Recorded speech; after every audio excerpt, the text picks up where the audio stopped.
అందరికీ నమస్కారం. మన తెలుగు ఛానల్కి స్వాగతం.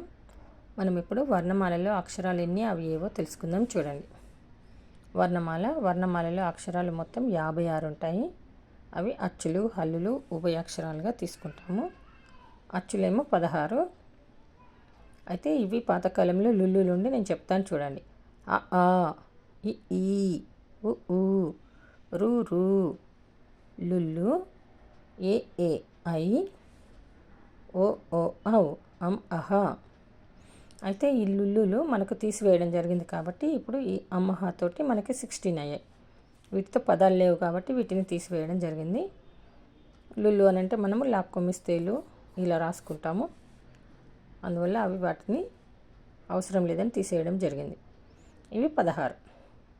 హల్లులు 37. హల్లులన్నీ కూడా ఇలా పొల్లుతో కూడి ఉంటాయి.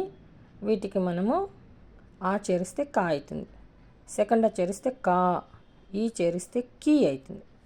ఈ విధంగా అక్షరాలను చదువుకుంటే ఈజీగా ఉంటుంది. హల్లులు 37. కక్క, గగ్గ, ఇన్య, చా చా చా, జా జా జా, ఇని. అయితే ఈ చాలు రెండు తీసివేయడం జరిగింది. ఇవి రెండు మనకి వాడుకల్లో లేవు.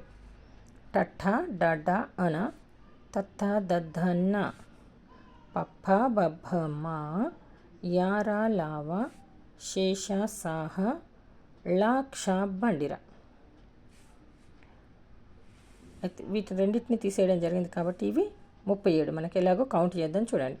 1 2 3 4 5 6 7 8 9 10 11 12 13 14 15 16 17 18 19 20 21 22 23 24 25 26 27 28 29 30 31 32 33 34 35 36 37.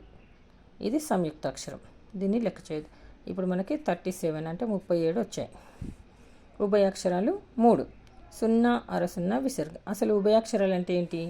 అచ్చులతోని హల్లులతోని కలిపి పలికేవి ఉభయాక్షరాలు. ఆ పక్కన 0 పెడితే అమ్ అంటాం. కా పక్కన హల్లుల పక్కన 0 పెడితే కమ్ అంటాం. ఏ లెటర్ పక్కన పెడితే ఆ లెటర్తో దీన్ని పలుకుతాం కాబట్టి ఈ మూడింటిని మనం ఉభయాక్షరాలు అని చెప్పుకోవడం జరిగింది. చూడండి, హల్లులు 37, అచ్చులు 16, ఉభయాక్షరాలు 3. మొత్తం కలిపితే ఎంత? 56 అక్షరాలు. తెలుగు భాషకి 56 అక్షరాలు.